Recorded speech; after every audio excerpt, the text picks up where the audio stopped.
to Dining Delight Animals. My name is Liz, if this is the first time you pop by, and for the rest of you guys, welcome back and thank you so much. So today I am going to show you how to make Canna Shortbread cookies.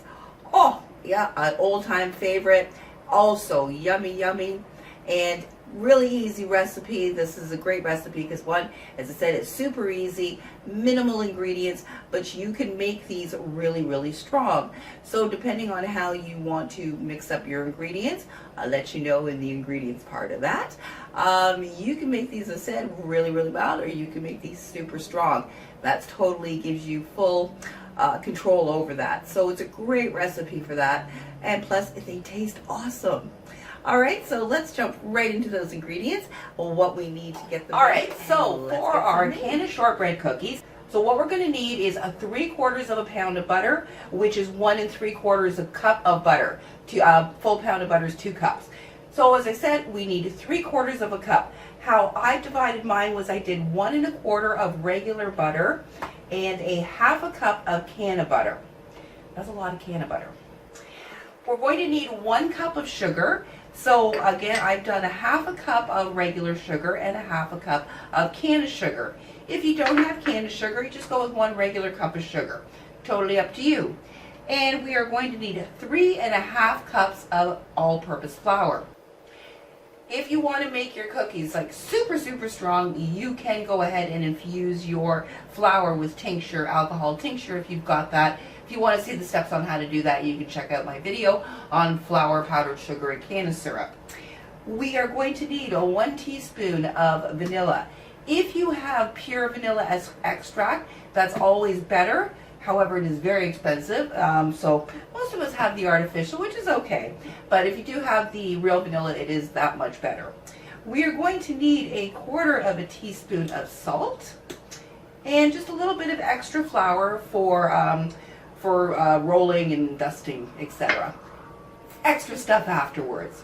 So let's get the equipment that we're going to need is a hand or a stand mixer. I'm lazy, so I go with the stand mixer. Going to need some plastic wrap, an offset spatula if you have one, or just a spatula, a straight edge knife or straight edge cutter if you want to cut kind of rectangular strips for your shortbread, or any size cookie cutter that you may like. You will need a rolling pin, a spatula, and a parch line cookie sheet or a silicone baking mat. These mats work great. And if I forgot to say, the paddle attachment for our stand mixer. Alright, so we're going to jump right into those ingredients and get them all. Alright, so I'm going to combine my salt and my flour, and I'm just going to whisk those together. And we're going to leave that for a moment. Okay, so the very first thing we're going to need to do is to cream our butter and our sugar together. So, plop! In goes the butter.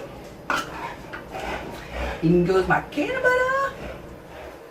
And our sugar.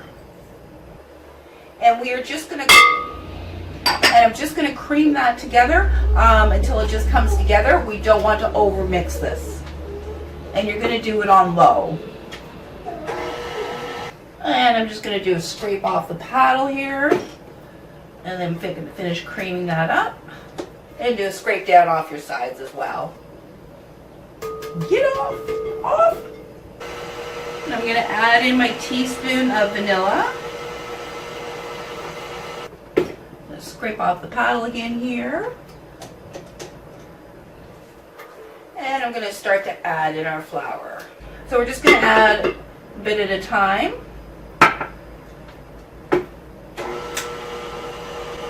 And as soon as it starts coming together, you can add in some more flour.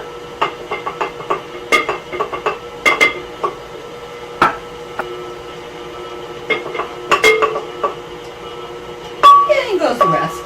And we're just going to continue to mix this until it starts to come together. So once it clumps together like so, it's coming together nicely, we're going to turn this out onto our workstation here. Now using one of these pastry mats just makes life nice and easy to work on and clean up. I'm just going to turn this out onto here. And if you find it's a little bit sticky, you can sprinkle down some extra flour. Mine seems to be pretty good. So as you see, my dough is a little bit dry. So what I'm going to do here is I'm going to pop her back into the mixer, and I'm going to add in about 2 tablespoons of butter to start and go from there. And if I need to add more, I'll add a little bit more. And then just break it up in your bowl. Break up your dough. And I'm putting in about 2 tablespoons or so here. A little bit more butter. There we go, that's a lot better.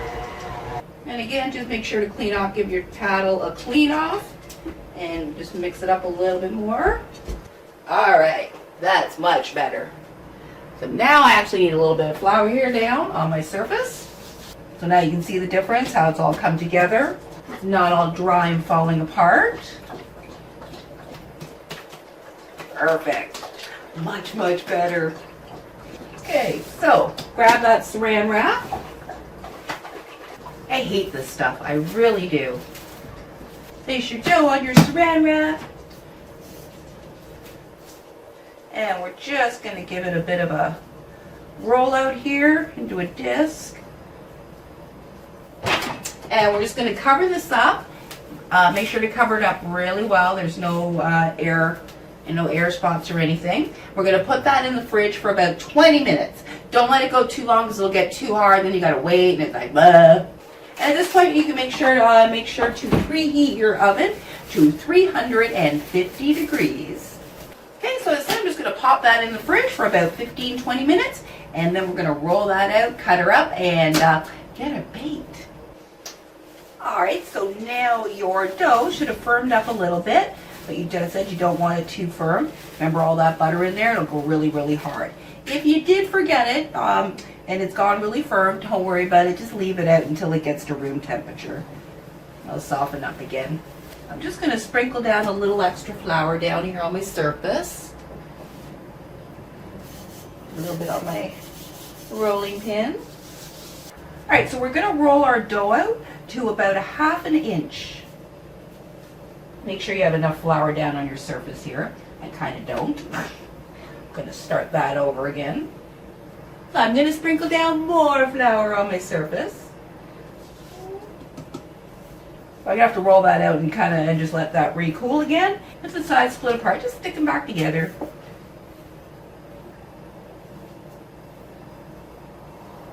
That looks pretty good.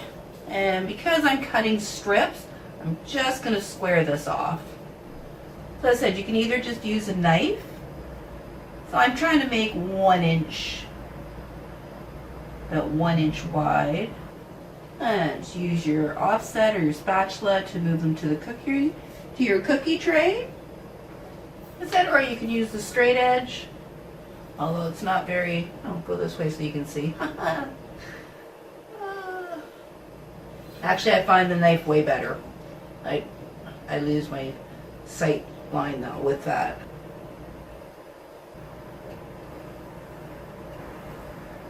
And so if you want to be precise, you can get a ruler. So I'm actually only going to bake half of this because half of it I'm going to save because I'm going to show you, my next video I'm going to show you how to make Twix chocolate bars. Yum, yum, Twix chocolate bars. Caramel, shortbread, cookie, chocolate. Ooh, does it get much better than that? So just carefully transfer them over to your cookie sheet. The dough is very delicate. I'm just going to flatten my half of that out and just to a disc and wrap that up in saran wrap, put it in the fridge, and I'm going to do Twix chocolate bars tomorrow. And once you got them on the sheet, just take a fork and we're just going to put some holes into them across the top.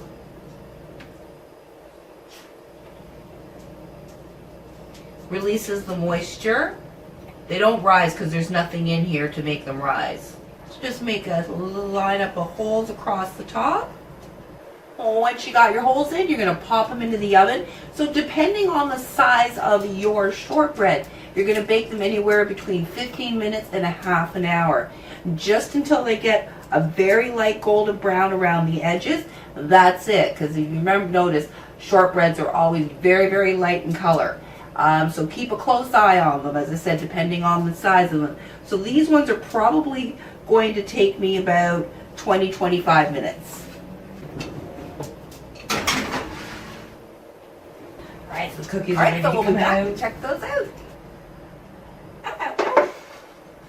And there we go. So you're going to want to let them cool completely. And let me show you here what I said about having them a light brown. So see how they're just light brown around the edges and then the tops are still light? That's how you want them to be. So when you take your cookies out, let them sit on the cookie rack, on the cookie sheet for about 5-10 minutes or so, and then transfer them over to a cooling rack. One of these puppies. You want to transfer them over to a cooling rack.